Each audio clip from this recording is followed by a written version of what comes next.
വിനോദ് ഓഫീസിൽ നിന്ന് വീട്ടിലെത്തുമ്പോഴേക്കും വൈകിട്ട് 7 മണി കഴിഞ്ഞിരുന്നു. വീട് മുഴുവൻ ലൈറ്റുകൾ തെളിഞ്ഞിരുന്നെങ്കിലും ആരുടെയും അനക്കമില്ലായിരുന്നു.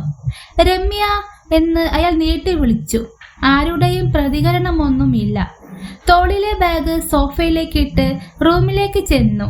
അവിടെ രമ്യ റീൽസ് എടുക്കുന്ന തിരക്കിലായിരുന്നു. അപ്പുറത്തെ റൂമിൽ കുട്ടികൾ ഇരുന്ന് കളിക്കുന്നു. വിനോദ് നേരെ ഫ്രഷായി അടുക്കളയിലെത്തി. പാത്രങ്ങളെല്ലാം തുറന്നു നോക്കി. അതിലൊന്നും ഉണ്ടായിരുന്നില്ല. അടുക്കള മുഴുവൻ വൃത്തിഹീനമായി കിടന്നിരുന്നു. അയാൾ തിരിഞ്ഞു നടന്നു. എന്തൊരു ജീവിതമാണിത്! രമ്യക്കെപ്പോഴും ഫോണിൽ റീൽസുകൾ, വീഡിയോകൾ എടുക്കുന്ന തിരക്ക്. വീട്ടിലെ കാര്യങ്ങളോ തൻ്റെയും കുഞ്ഞുങ്ങളുടെ കാര്യത്തിലോ ഒരു ശ്രദ്ധയും ഉണ്ടായിരുന്നില്ല. രമ്യയുടെ ലോകം ആ ഫോണായിരുന്നു. രാവിലെ മുതൽ രാത്രി വരെ റീൽസും വീഡിയോയും, കമൻറ്റുകൾ, ലൈക്കുകൾ. ഒരു നിമിഷം പോലും അവൾക്ക് സമയമില്ല. മിക്ക ദിവസങ്ങളിലും വിനോദാണ് ഭക്ഷണം ഉണ്ടാക്കാറ്. ഒരു ദിവസം വിനോദ് ഓഫീസിൽ നിന്ന് വരാൻ അല്പം വൈകി. വീട്ടിലേക്ക് കയറുമ്പോൾ ആ ഗന്ധം അയാളുടെ മൂക്കിലേക്ക് ഇരച്ചു കയറി.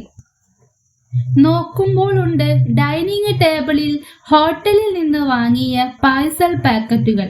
അയാൾ പെട്ടെന്ന് അടുക്കളയിലേക്ക് നടന്നു. നോക്കുമ്പോഴുണ്ട് രമ്യ. ഹലോ ഗൈസ്, ഇന്നു നമ്മൾ ഉണ്ടാക്കിയത് സ്പെഷ്യൽ ചിക്കൻ ബിരിയാണിയാണ്. സൂപ്പർ ടേസ്റ്റാണ്. ഒന്നും പറയാതെ വിനോദ് തിരിഞ്ഞു നടന്നു. മക്കളുടെ അടുത്തെത്തി. ഇന്ന് അമ്മ ഭക്ഷണമൊന്നും ഉണ്ടാക്കിയില്ലേ? ഇന്ന് അമ്മയ്ക്ക് റീൽ എടുക്കാനുള്ള ഡിഷ് വേണം അച്ഛാ, അതുകൊണ്ടാണ് അമ്മ പാഴ്സൽ വാങ്ങിയത്. പെട്ടെന്നാണ് രമ്യ അവിടേക്ക് വന്നത്. എന്തു പറ്റി വിനോദേട്ടാ? രമ്യ, എന്തൊക്കെയാ ഇവിടെ നടക്കുന്നത്? നിന്റെ ഈ റീൽസ് എടുക്കലൊന്ന് നിർത്തുമോ? ഹോട്ടൽ ഫുഡാണോ മക്കൾക്കും എനിക്കും വേണ്ടി തയ്യാറാക്കിയത്? വിനോദേട്ടാ, നിങ്ങൾ എന്താണ് എന്നെ മനസ്സിലാക്കാത്തത്? ഈ റീലുകളാണ് എനിക്കിന്ന് ഈ ഐഡന്റിറ്റി ഉണ്ടാക്കി തന്നത്. എൻ്റെ ആവശ്യങ്ങൾക്കുള്ള പണം കിട്ടുന്നത് എനിക്ക് ഇതിൽ നിന്നാണ്. കൂടാതെ പേരും പ്രശസ്തിയും അങ്ങനെയെല്ലാം. രമ്യ, നീ നമ്മുടെ ജീവിതം വെച്ചാണ് കളിക്കുന്നത്. റീൽസ് അല്ല ജീവിതം. നമ്മുടെ കുട്ടികൾക്ക് നിന്റെ കരുതലും സ്നേഹവും വേണം. എനിക്ക് എൻ്റെ സന്തോഷവും ദുഃഖങ്ങളും പങ്കുവയ്ക്കാനുള്ള ഒരു പാർട്ട്ണറെ വേണം. വിനോദേട്ടാ, എനിക്കിപ്പോൾ ഒരു ലൈവ് ഉണ്ട്, നമുക്ക് പിന്നെ സംസാരിക്കാം. രമ്യ പെട്ടെന്ന് ഫോണും എടുത്ത് തിരിഞ്ഞു നടന്നു. അത് കണ്ടതും വിനോദിന് ദേഷ്യം കൊണ്ട് വിറച്ചു.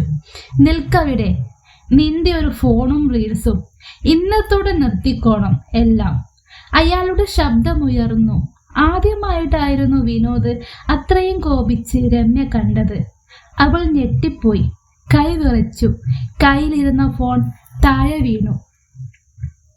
അന്നു രാത്രി ആരും ഒന്നും സംസാരിച്ചില്ല. രാവിലെ വിനോദ് എഴുന്നേറ്റിട്ടും രമ്യ എഴുന്നേറ്റിരുന്നില്ല. അയാൾ കിച്ചണിൽ ചെന്ന് ഒരു ചായ ഇട്ട് കുടിച്ചു. അപ്പോഴേക്കും കുട്ടികളും വന്നു. അവർക്ക് ചായയും ദോശയും ഉണ്ടാക്കി കൊടുത്തു. കുളിച്ചു മാറ്റി വിനോദ് ഓഫീസിലേക്ക് പോയി.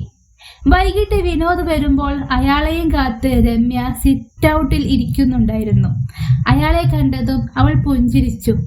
അയാളുടെ തോൾ ബാഗ് വാങ്ങി. ചായ എടുക്കട്ടെ വിനോദേട്ടാ? അയാൾക്ക് അത്ഭുതം തോന്നി. താൻ എന്താണ് ഈ കാണുന്നത്?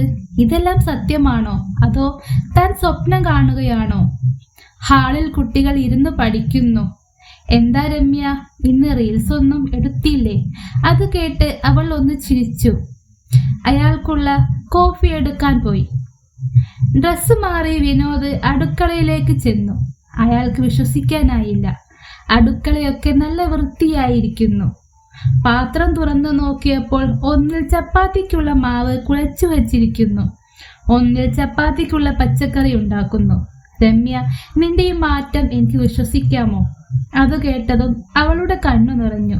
വിനോദേട്ടാ, ഇതുവരെ ഞാനൊരു മായാലോകത്തായിരുന്നു. അതായിരുന്നു എൻ്റെ ലോകം. പക്ഷേ അത് തെറ്റാണെന്ന് ഇന്നലെയാണ് എനിക്ക് മനസ്സിലായത്. എന്നോട് ക്ഷമിക്കൂ. ഇനി ഞാൻ നല്ലൊരു ഭാര്യയായിരിക്കും. എൻ്റെ മക്കൾക്ക് നല്ലൊരു അമ്മയും.